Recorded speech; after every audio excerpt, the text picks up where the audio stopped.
ऐसी सत्य घटना साझा कर सकते हैं जिसे पढ़ते ही हृदय भगवान के लिए व्याकुल हो जाए। दिनांक 1 नवंबर 1979, समय रात्रि 1 बजे, स्थान तिरुपति मंदिर। पूरा तिरुपति शहर और स्वयं भगवान श्रीमन्नारायण भी शयन कर रहे थे और घनघोर शांत रात्रि थी कि इतने में ही ठनन ठनन ठनन ठनन। तिरुपति मंदिर में भगवान वेंकटेश्वर के श्रीविग्रह के ठीक आगे जो बड़ा सा घंट है वो अपने आप हिलने लगा और उस घंट नाद से पूरा तिरुपति शहर एकदम आश्चर्य में भरकर उठ खड़ा हुआ। मंदिर रात्रि 12 बजे पूर्ण रूप से बंद हो गया था। फिर ये कैसी घंटा नाद की ध्वनि आ रही है? कोई भी जीवित व्यक्ति मंदिर में रात्रि 12 के बाद रहना संभव नहीं, तो फिर किसने ये घंटा नाद किया? कोई जीव जंतु मंदिर में प्रवेश नहीं कर सकते क्योंकि सारे द्वार बंद है, तो फिर ये कौन है? मंदिर के मुख्य कार्यकारी अधिकारी श्री PVR के प्रसाद के नेत्रों में अश्रु थे क्योंकि केवल वे जान पा रहे थे कि ये केवल घंटा नाद नहीं है, ये भगवान ने अपना संकेत दे दिया है मेरे वरुण जाप की सफलता के लिए। भगवान के सभी भक्त ये घटना बड़ी श्रद्धा से पढ़ें। यह अलौकिक दिव्य चमत्कारी घटना सन 1979 नवंबर माह की है। सन 1979 में तिरुपति क्षेत्र में भयंकर सूखा पड़ा। दक्षिण पूर्व का मानसून पूरी तरह विफल हो गया था। गोगर्भम जलाशय, जो तिरुपति में जल आपूर्ति का प्रमुख स्रोत है, लगभग सूख चुका था। आसपास स्थित कुएं भी लगभग सूख चुके थे। तिरुपति ट्रस्ट के अधिकारी बड़े भारी तनाव में थे। ट्रस्ट अधिकारियों की अपेक्षा थी कि सितंबर-अक्टूबर की चक्रवाती हवाओं से थोड़ी बहुत वर्षा हो जाएगी, किंतु नवंबर आ पहुंचा था। थोड़ा बहुत, बस महीने भर का पानी शेष रह गया था। मौसम विभाग स्पष्ट कर चुका था कि वर्षा की कोई संभावना नहीं है। सरकारें हाथ खड़ी कर चुकी थीं। ट्रस्ट के सामने मंदिर में दर्शन निषेध करने के अतिरिक्त अन्य कोई विकल्प नहीं बचा था। दर्शन निषेध अर्थात दर्शन पूजन अनिश्चित काल के लिए बंद कर देना। ट्रस्टियों की आत्मा स्वयं धिक्कार रही थी कि कैसे श्रद्धालुओं को कह पाएंगे कि जल के अभाव के कारण देवस्थान में दर्शन प्रतिबंधित कर दिए गए हैं। किंतु दर्शन बंद करने के अतिरिक्त कोई विकल्प नहीं बचा था। विधर्मियों और मूर्ति पूजन के विरोधियों का आनंद अपने चरम पर था। नास्तिक लोग मारे खुशी के झूम रहे थे। अखबारों में खबरें आ रही थी कि जो भगवान अपने तीर्थ में जल आपूर्ति की व्यवस्था नहीं कर सकते, वो भगवत भक्त मंडल पर कृपा कैसे करेंगे? सनातन धर्मानुयायियों को खुलेआम अंधविश्वासी और सनातन धर्म को अंधविश्वास कहा जा रहा था। श्रद्धालु धर्मानुयायी रो रहे थे, उनके आंसू नहीं थम रहे थे।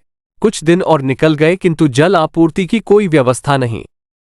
अचानक घबराए हुए ट्रस्टियों को कुछ बुद्धि आई और उन्होंने वेदों और शास्त्रों के धुरंधर विद्वान और तिरुपति ट्रस्ट के सलाहकार 90 वर्षीय श्री उप्पुलरी गणपति शास्त्री जी महाराज से संपर्क किया।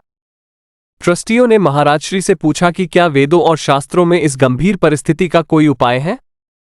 श्री उप्पुलरी गणपति शास्त्री जी महाराज ने उत्तर दिया कि वेदों और शास्त्रों में इस लोक की और अलौकिक समस्त समस्याओं का निदान है।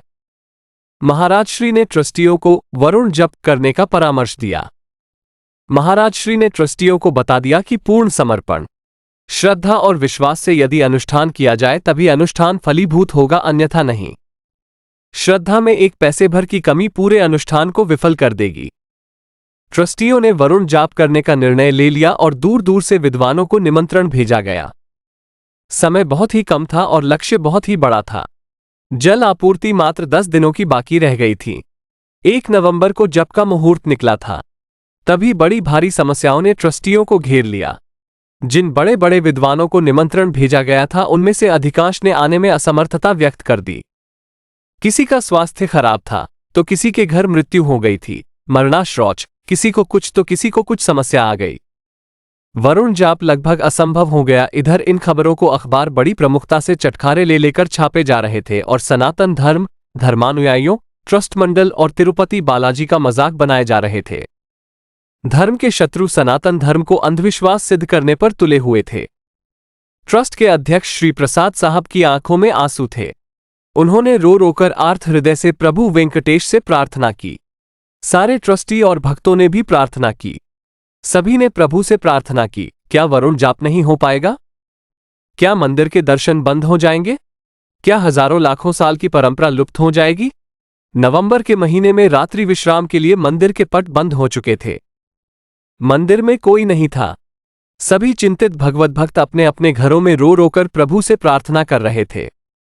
और तभी रात्रि में 1 बजे ये घंटा नाद गूंज उठा पूरे तिरुमला पर्वत पर, मानो प्रभु सबसे कह रहे हो, चिंता मत करो, मैं हूं तुम्हारे साथ। दूसरे दिन सुबह से ही वरुण जाप हेतु अनुकूलताएं मिलनी आरंभ हो गई। जिन विद्वानों ने आने में असमर्थता व्यक्त कर दी थी, उनकी उपलब्धि के समाचार आने लग गए। 8 नवंबर को पुनः मुहूर्त निर्धारित कर लिया गया। जो विद्वान अनुष्ठान से मुंह फेर रहे थे, वे पूरी शक्ति के साथ अनुष्ठान में आ डटे। वरुण जाप 3 दिनों तक चलने वाली परम कठिन वैदिक प्रक्रिया है। ये प्रातः लगभग 3 बजे आरंभ हो जाती हैं। इसमें कुछ विद्वानों को तो घंटों छाती तक पुष्करिणी सरोवर में कड़े रहकर मंत्र जाप करने थे, कुछ भगवान के अर्चा विग्रहों का अभिषेक करते थे, कुछ यज्ञ और होम करते थे, तो कुछ वेद पाठ करते थे।